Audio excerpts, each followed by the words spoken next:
The storm raged across the jagged plains of Varnak Prime, howling winds grinding dust into the grooves of ancient stone. From the cliffs above, Commander Threx watched the crimson sky split with thunder, claws clasped behind his back, armor damp with acidic rain. Beneath his feet, the ground trembled, mild seismic activity, nothing worth noting. His focus was skyward, beyond the cloud-flecked atmosphere, where something had stirred. Energy signature confirmed, growled Subcommander Gerlach, approaching with a clenched jaw and trailing steam from his exo-rig. Sector 7, low orbit. Not ours. Not Sutheri. Unknown origin. Threx's eyes narrowed, his breath misting in the cold air. For over 1,000 solar cycles, the Zarnak had hunted, conquered, and survived against nature's worst, titanic predators, acid seas, gravity storms. Their planet was the nightmare of weaker species, a place evolution refused to pity. Yet now, something foreign loomed in orbit, a challenge where there had been none. Send a drone. I want visuals, Threx barked, his voice clipped with the weight of command. And prepare a recon unit. I'll lead it myself. Gerlach blinked. You, Commander? If this is a threat, I want its throat in my jaws first. 12 hours later, under the dull glow of Varnak's second moon, the recon vessel Bloodspike disengaged from its hangar. Within its belly, 4 Zarnak warriors locked themselves into harnesses, steel muscles coiled beneath flexible alloy. Threx stood at the center, helmet tucked under his arm, eyes flicking over orbital scans. What they saw confused them, a rocky blue-green planet teeming with biomass. Hostile terrain, high oxygen content, apex predators, and yet, it was inhabited. Civilized. What species thrives in that? Muttered Verzin, the youngest of the team. It reads like a kill world. Threx didn't answer. His mind churned with possibilities. The Sutheri had warned of anomalies beyond the known systems, but even their arrogance wouldn't fabricate a death world equal to Varnak. Night fell as the ship touched down amidst tangled roots and canopy shadow. Heat pressed in from all sides, the air thick with moisture and decay. No welcome awaited them, no defense grid. The Zarnak disembarked in silence, weapons primed. Movement in the foliage. A flutter. A growl. Then, nothing. The forest seemed to breathe with them, neither hostile nor afraid. Hours passed. The Zarnak stalked silently through the underbrush, logging readings, collecting samples, observing. What they found unsettled them. Evidence of intelligent life not only surviving but thriving. Trail cameras. Research stations. Drones. Human-made all of it. Primitive tech, Verzin muttered, poking a solar panel with his talon. Yet somehow still alive here. Perhaps they're more beast than thinker, growled Vaxel, hefting his plasma rifle. Feral intelligence. Survival by instinct. Perhaps they're smarter than you, came a voice. That's right, the man said. You're trespassing. You know what we are? No, the man replied. But I know when something doesn't belong. The air turned taut. Behind the human, more emerged. 5 others in similar gear, rifles in hand, eyes sharp. A special forces unit, small but professional. The kind that didn't rattle easily. We did not intend hostility, Threx said carefully. Only observation. Your planet drew attention. Because it's a death world, the human replied flatly. You figured we'd all be dead by now. Verzin hissed softly. He knows. A silence stretched between the two groups, thick as the jungle around them. Then the human lowered his rifle slightly. You want answers? So do we. There's a protocol for this. Threx tilted his head. Protocol? First contact, the human said. We're not the galaxy's first-timers either. The Zarnak were escorted, under close watch, to a concealed outpost nestled deep in the forest. Concrete and steel, but embedded with enough tech to make the illusion work. Human engineers had camouflaged it perfectly. Inside, air conditioning and artificial lighting greeted them. A stark contrast to the organic chaos outside. A woman greeted them, older, scarred, wearing a badge that read Dr. Amira Holt. She extended a hand. None of the Zarnak took it. No touching then, she said dryly. Fine. Let's talk. Briefings followed. Exchanges of footage, scientific comparisons, historical fragments. Threx remained mostly silent as the humans explained Earth's biosphere, its extremes, its mass extinction events, its evolutionary nightmares. He listened with growing discomfort. Not because they were lying, but because they weren't. We call it Earth, Amira concluded, tapping a screen. You'd probably call it Class X or worse. But we adapted. Not easily, not gently. We learned to master it, and then we began looking outward. You live here willingly, Vaxel said slowly. Without genetic enhancement? Just persistence, said one of the soldiers. And caffeine. Threx stared at the rotating globe on the screen. Ice caps, deserts, megafauna migration patterns. He felt something unfamiliar coil in his gut. Not fear. Not even awe. Predators shaped by cruelty. Survivors honed by endless trials. They were not soft. They were not prey. They were kin in a different skin. That revelation disturbed him. I don't trust them, Verzin growled quietly later, as they were confined to a guarded chamber for the night. They hide their claws. Too polite. They're hiding nothing, Threx replied. They simply don't need to bear them yet. Sleep came uneasily. Even in secure quarters, surrounded by alien walls and foreign air, Threx's mind churned. He thought of home. Of the pride he'd once felt calling Varnak Prime the deadliest world known. And now there was this. In the early hours, alarms blared. The walls shook with impact. Gunfire echoed from down the hall. Vaxel was first to rise, grabbing his weapon. What's happening? Threx was already at the door. Something has gone wrong. Outside chaos. A fire in the north wing. Human personnel shouting. Amid the smoke, 3 Zarnak, rogues from a splinter faction, unleashed hell. They hadn't come for diplomacy. They'd come to prove superiority. One human soldier fell. Another was pulled clear by his comrade. Amira barked orders into a comlink, dragging wounded personnel to safety. Threx stood frozen for a moment, watching his kin unleash primal fury, ripping through corridors, ignoring pleas for peace. Then he moved. He launched himself into the fray, claws slashing, voice booming across the corridor. Stand down. The rogue nearest him turned, sneering, confused. You fight for them? I fight for honor, Threx roared, and sent the warrior sprawling with a brutal blow to the temple. One down. Another lunged, but this time, the human team fired in concert, pinning it. Vaxel tackled the last one into a wall with such force the steel dented. When the smoke cleared, the outpost was in ruins, but still standing. Humans and Zarnak stood in mutual silence. Amira approached Threx, covered in ash, eyes bloodshot. Why did you stop them? Because this was not a battleground, Threx said. It was a mirror. She stared at him. And what did you see? Threx looked around, at the dead, the wounded, the survivors. At the humans who hadn't fled. At the warrior instincts burning behind calm faces. At the discipline, the resilience, the will. I saw ourselves, he said. The silence that followed wasn't empty. It was the beginning of something neither side fully understood yet. But they would. The medbay reeked of sterilized blood and burned insulation. Beneath flickering lights, the quiet hum of biomonitors filled the silence that followed the earlier chaos. Threx sat beside a recuperating human soldier, gaze locked on the bandages covering the man's abdomen. The human's breathing was shallow but steady, his face drawn tight even in sleep. There had been no ceremony, no honor duels, no declared victory. Just a split-second decision, an intervention that left both sides irrevocably changed. Amira Holt leaned against the doorway, arms crossed over a cracked data pad.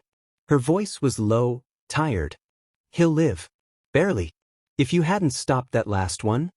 I didn't stop it for him, Threx said without looking at her. I stopped it for us all. She watched him for a moment. Still, thank you. Threx finally turned. You don't thank someone for putting out a fire they helped start. He left the medbay before she could respond. Outside, the forest pressed against the outpost's reinforced walls, a green and endless pressure. The Zarnak were not accustomed to such vegetation, life that grew so wildly, so chaotically. Varnak Prime's landscape was brutal but ordered, life forced to adapt under the weight of constant extinction. Earth's wilderness, in contrast, was stubbornly alive. It thrived not because it had won, but because it never stopped fighting. He found Vaxel in the courtyard, sparring silently with a training drone. Sparks flared as claws struck reinforced plating. Each movement was precise, deliberate, warlike meditation. Vaxel paused when Threx approached, sweat glistening on his ridged brow. "You should be resting," Threx said. Vaxel snorted. "Rest is for the dead." Threx studied him. "You disapprove of my actions." "I disapprove of weakness," Vaxel replied. "You show doubt. Compassion. Those things don't keep us alive. They keep us civilized." Vaxel's claws flexed. "We did not come here to be civilized. We came to evaluate a threat." "And we found one," Threx said. That gave Vaxel pause. "They are a threat," Threx continued. "But not because they are violent. Because they are us, reflected through the lens of a world just as cruel as ours. They've survived horrors we've never imagined. And they did so without becoming monsters. Some might say they did become monsters. They learned to walk among them," Threx corrected. That night, Amira convened a council. Half the base had been damaged in the rogue attack. Supplies were low, communications intermittent. Yet there was no panic. The humans were rebuilding already, engineers welding, programmers rebooting systems, medics moving tirelessly from station to station. They adapted as though it were a ritual, as though catastrophe was expected. The council met in a half-lit chamber, Zarnak on one side, humans on the other, tension coiled like a spring between them. Amira stood at the center. "We need to decide what happens next," she said. "Whether this coexistence continues or ends." One of her subordinates, a tall man named Reyes, folded his arms. "We can't risk another breach. We don't know if there are more of them out there." "There aren't," Threx said. "Those 3 were traitors. They followed us in secret." Reyes raised an eyebrow. "And you expect us to believe that?" "I don't care if you believe it. I care that you prepare for it happening again. Because next time, it might not be our kind. It might be something worse." Amira nodded slowly. "Then help us." Silence. It stretched long enough to grow roots. "You want an alliance?" Vaxel asked. "We want to survive," she said. "And if that means learning from each other, so be it." Threx spoke before Vaxel could reply. "Then we need to know the full extent of your world. Your defenses. Your history." "We'll give you that," Amira said. "But only if you share yours." So the exchange began. It was not a treaty. It was not even peace. It was a cold curiosity, a mutual peeling back of layers. Over the next few days, human and Zarnak alike pored over data, recordings of natural disasters, war footage, survival logs, genetic logs. Threx saw human history unfold. The ice ages, the plagues, the wars, the relentless march of progress bought in blood and ingenuity. And the humans saw Varnak. They saw a planet whose gravity crushed ships before they landed. They saw beasts the size of buildings. They saw entire clans wiped out by storms with minds of their own. They saw the rise of the Zarnak from primal hunters to spacefaring apex predators. Then came the simulations. In a sealed chamber, human AI was linked to Zarnak war models. Combat scenarios. Environmental simulations. Strategy games.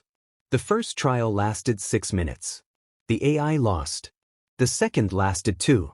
By the third, something changed. The AI stopped fighting like a human. It started thinking like a Zarnak. And it won. Threx stared at the results. "You're learning." "No," Amira said, "we're adapting. That's what we do." Later, in private, Threx spoke with her alone. There was no more need for pretense. "Why are you really here?" he asked. Amira didn't look up from her console. "To learn. To survive. You didn't just stumble across a Varnak signal. You sought us." She finally met his gaze. "Because we thought we were alone. We thought we were the only ones who grew strong on a planet that wanted us dead. But when we saw your broadcasts, your scars, we realized we weren't. And that frightened you? No, she said. It gave us hope. Threx was silent. The idea that another species might want a mirror, might want a rival, was foreign to him. On Varnak, unity was forged by fear. On Earth, it was forged by choice. Then came the order. From deep orbit, a long-range signal pierced the sky. Zarnak command. High Council directive.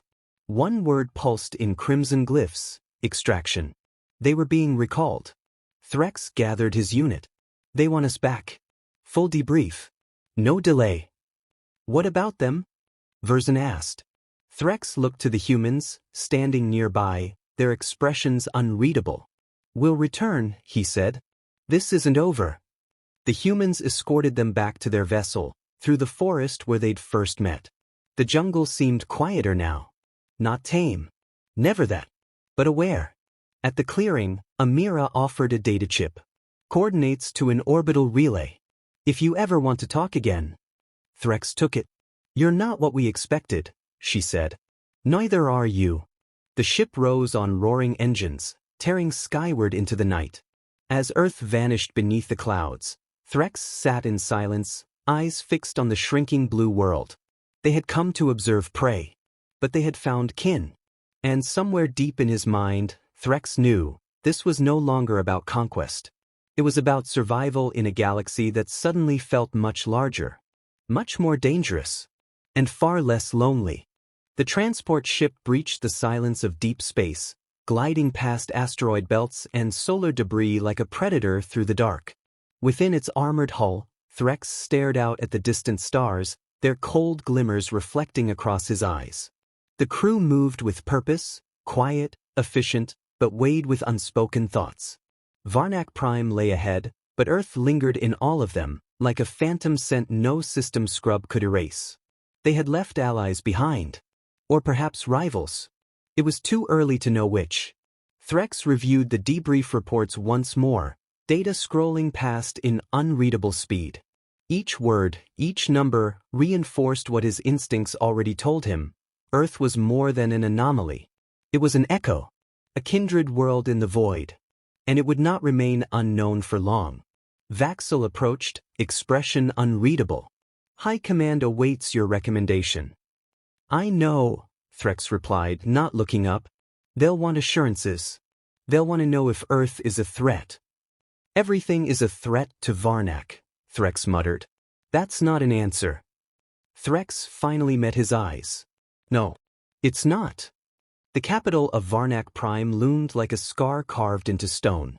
Towering citadels of black metal jutted from mountain ranges, each structure shaped by centuries of survival rather than design. The gravity was heavier here, the air thinner. It was a world that punished the unworthy and rewarded the brutal.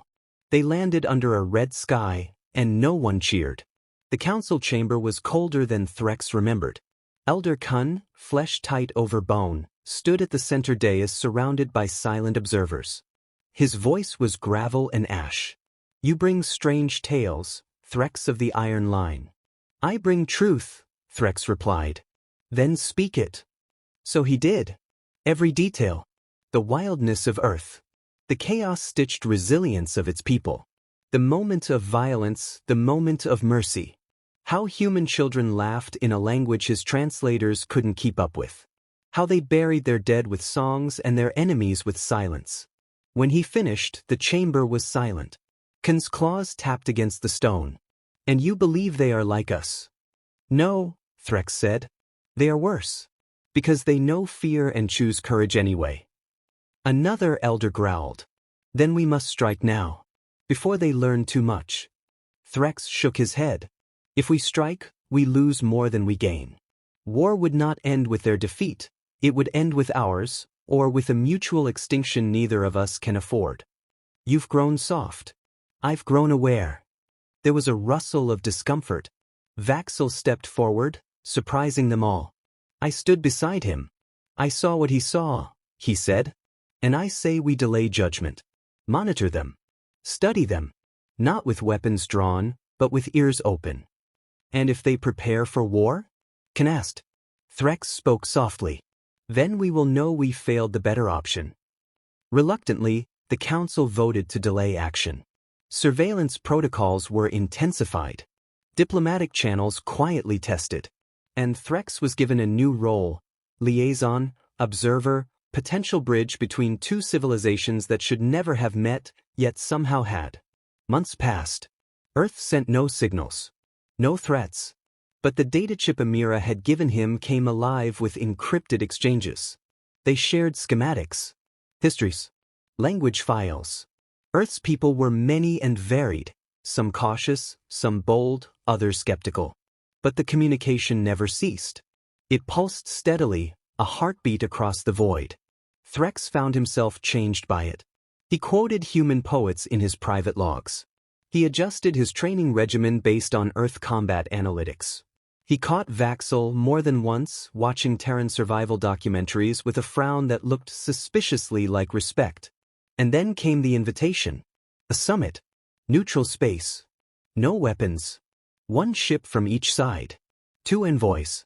A meeting not of enemies, but equals. Khan was furious. You would sit across from prey and call them partners? I would rather sit across from them than over their bones. He expected the council to revoke his title. Instead, they gave him their silence. And silence, in Zarnak culture, meant permission. He returned to Earth orbit with a smaller crew, arriving at a station built from salvaged wrecks and new steel. The humans had named it Horizon Bridge. It hovered over the void like a promise. Or a dare. Amira was already waiting. She wore no armor, only a dark flight suit patched at the shoulders. Her eyes were tired but clear. You came, she said. You asked. They entered the central chamber together. 2 seats. No guards. No fanfare. For a moment, no one spoke. Then Threx said, I never thanked you. For what? For reminding me what strength looks like. Not in teeth or claws, but in restraint. She nodded. You did the same. There were tense words, of course. Memories of the breach, of the ambush, of suspicion that ran deeper than any scar. But there was laughter too. And stories. And shared frustration over the incompetence of their respective bureaucracies. I think your council hates me, Amira joked. They hate everything. Sounds like home. Eventually, the conversation turned to the future. What do we do now? She asked. Threx thought for a long time. Then he said, we build. She raised an eyebrow. An alliance? No. Something smaller. Stronger. One mission. One team. A crew from both sides. Explorers. Amira leaned back. You want to test our cooperation? I want to give it a purpose. She smiled. Then we better pick the right people. The ship was named Concordant. Its hull bore twin emblems, Earth's fractured globe and Varnak's spiral fong. When it launched, neither planet celebrated, but both watched. Their first destination was a derelict world on the edge of mapped space. Once a trade colony, now abandoned. A perfect neutral ground. No politics. No pressure. Until they found the signal. It was faint. Ancient. Not human. Not Zarnik. Something older. Deeper. Life. Amirest. Or something that feeds on it, Threx answered. The crew voted to investigate. They landed near dusk, the atmosphere breathable but dense. Plants grew in fractal patterns, strangely symmetrical. Structures, towers of bone-white material, stood half-buried in violet sand. Inside one of them, they found writing. Not etched. Grown. The symbols pulsed when touched. And in that pulse, Threx felt a whisper of language, of thought not his own. We are not the first, he murmured. Amira turned. What do you mean? There were others. Deathworlders. Before us. The team looked at one another. The weight of that realization was immense. Across the stars, Deathworlds bred survivors. And survivors eventually reached out. But not all made it through. The message was simple. You are not alone. But not all who endured were kind. The lights dimmed. The wind outside howled. Something shifted in the sand.